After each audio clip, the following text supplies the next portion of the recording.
Bonjour et bienvenue, c'est Anne et aujourd'hui je vous propose le test du tout nouveau smartphone de Xiaomi.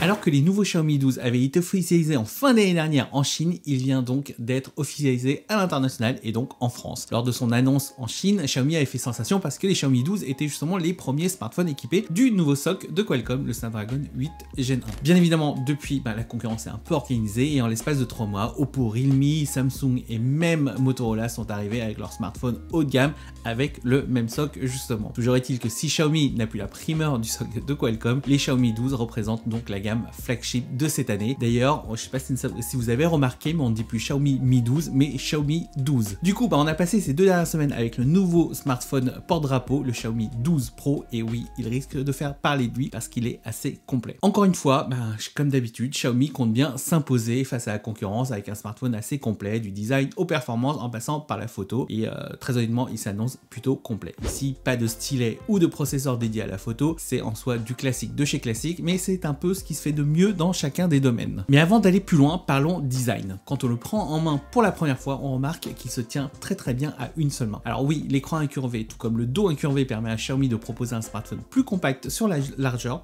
et ce n'est pas plus mal. Le second effet qui se coule n'est autre que la finition qui est plutôt excellente. Le dos est en verre dépoli et il est extrêmement agréable au toucher. D'ailleurs, Xiaomi propose un dépoli particulièrement résistant aux traces de doigts, même les plus gras. On adore. En revanche, le bloc photo est assez classique, mais le fait qu'il soit sur 2 niveaux, ça permet d'en diminuer un peu son épaisseur visuellement parlant. Et j'ai quand même noté de petites rayures au niveau des bords, ce qui laisse présager d'autres rayures sur le bloc à long terme, et donc une finition un peu moins bonne sur le bloc photo par rapport au reste du smartphone. Comme pour certains de ses concurrents, Xiaomi n'a pas cherché à proposer un écran trop large comme le Samsung Galaxy S22 Ultra par exemple. Du coup, malgré une dalle de 6,73 pouces, le smartphone reste compact puisqu'il est quand même assez en longueur avec son format 29e. Il reste donc compact en main et utilisable à une main. Avec un poids donc de seulement 205 grammes, il fait partie des plus légers de sa catégorie et c'est agréable en main et dans la poche de son pantalon par exemple. Il n'est pas moins épais qu'un autre, mais le fait que le Xiaomi 12 Pro propose cette sensation d'avoir un smartphone compact fait que pendant toute la période de test, je l'ai trouvé vraiment agréable au quotidien. Du côté des caractéristiques, je ne vais pas tout vous énoncer puisque vous pourrez les retrouver directement sur le test complet du site journaldugeek.com. Maintenant, on va s'attarder quand même sur certains points qui nous semblent importants de rappeler. Comme d'habitude, on commence bien évidemment par l'écran incurvé de 6,73 pouces avec une définition Quad HD+,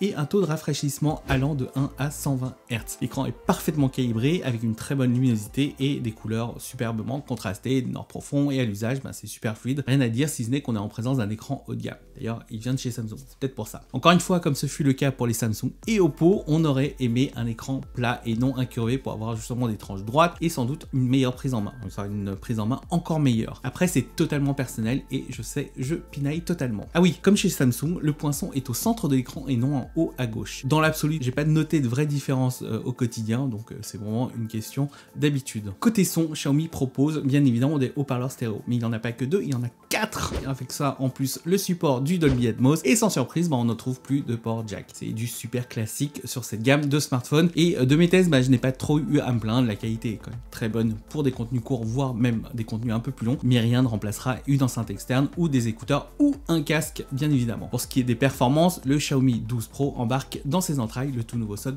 de Qualcomm, le Snapdragon 8 Gen 1, fraîchement annoncé donc à Hawaï en décembre dernier. C'est un SoC haut de gamme et il ne nous fera pas de défaut au quotidien. C'est une bête de course et on sait déjà que c'est un peu le processeur haut de gamme de 2022 sur tous les smartphones Android. D'ailleurs, au quotidien, je n'ai vraiment pas noté de ralentissement ou autre désagrément. Tout est super fluide, aussi bien au lancement des applications qu'au niveau de l'affichage, et ce, quelle que soit la définition de l'écran ou le taux de rafraîchissement. En revanche, j'étais assez surpris de voir que l'USB-C du Xiaomi 12 Pro n'était que de l'USB 2.0, ce qui n'est pas super génial en fait pour un smartphone dit premium et vu son prix justement. J'aurais au moins voulu du 3.1 voire du 3.2 forcément. Le Xiaomi 12 Pro tourne bien évidemment sous Android 12 12 avec une surcouche MIUI 13. Elle est très agréable au quotidien et assez proche d'Android stock. Je ne suis pas le plus grand fan de certains choix graphiques du constructeur, mais encore une fois, c'est ultra personnel et pour moi, qui teste des smartphones Android à longueur de journée, j'ai rapidement retrouvé mes marques et j'ai bien évidemment pu le personnaliser comme j'ai l'habitude de faire sur les autres smartphones Android et donc récupérer toutes mes habitudes. Pour finir donc sur les caractéristiques, on retrouve donc une batterie de 4600 mAh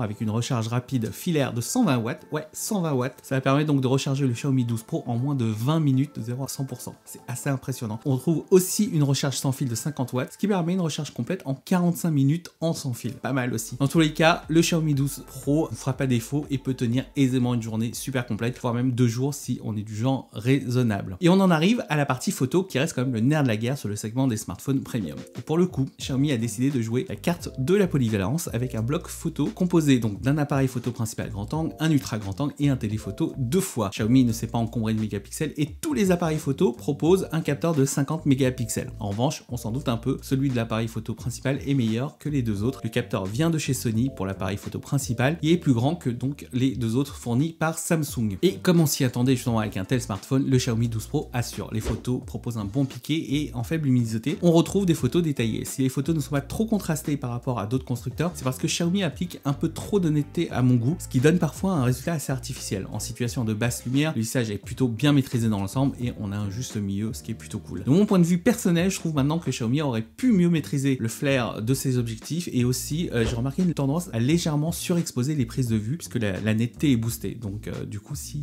Xiaomi pouvait juste baisser un peu la netteté, on aurait des résultats un peu plus naturels. Moi, je préférerais. Voilà. Sinon, l'ultra grand angle s'en sort vraiment très bien et avec les honneurs en plus. On regrette juste que Xiaomi n'ait pas daigné ajouter une stabilisation optique sur le téléphoto et donc augmenter un peu la qualité du téléphoto. En vidéo, c'est du classique. On notera juste cette possibilité d'enregistrer en 8K qui est plutôt accessoire en vrai. On n'est pas en présence de la meilleure stabilisation sur le marché, mais ça fait le taf. En revanche, on notera que seul le 8K propose une vitesse de 24 fps alors que Xiaomi communique justement sur les possibilités cinématiques de son smartphone. Du 4K en 24 fps, ça aurait été plutôt bien pour un effet cinématique, mais non, justement, c'est soit 30, soit 60. Les vidéos sont assez détaillées et équilibrées et on notera un autofocus particulièrement efficace. Au final, donc, on est en présence d'un smartphone polyvalent et performant en photo. Il y a vraiment très peu de chances de voir le smartphone de Xiaomi vous faire défaut au quotidien. Après, c'est une question de goût sur le rendu des photos. Donc, j'aurais préféré quelque chose d'un peu plus naturel. En conclusion, Xiaomi a réuni tout ce qu'on est en droit d'attendre d'un smartphone premium. Aussi, le Xiaomi 12 Pro est clairement un des meilleurs smartphones Android à ce jour. Il arrive un peu en retard pour la France, mais en décembre dernier, en Chine, il devait pas mal impressionner, justement, parce que c'était un des premiers. Le design, les performances, l'autonomie et bien sûr la photo sont tous au rendez-vous. Et il n'y a pas grand chose vraiment à lui reprocher, si ce n'est peut-être la finition du bloc photo, son prix un peu trop premium, une prise de risque quasi inexistante ou encore des choix graphiques de MIUI 13, mais je pinaille encore, ouais. Du coup, sans surprise, le Xiaomi 12 Pro est une réussite pour moi et seul son prix pourra éventuellement vous freiner puisqu'il est disponible à partir de... Oui, je sais, pour du Xiaomi, c'est pas donné, mais objectivement, le prix est plutôt justifié. Voilà, c'en est fini pour cette vidéo. Si vous avez des questions ou des commentaires, c'est ici en bas comme d'habitude. N'hésitez pas à la liker, la vidéo, et à la partager auprès de vos amis. N'oubliez pas non plus de vous abonner afin d'être averti des prochaines vidéos. Et moi, je vous dis ciao et à très vite.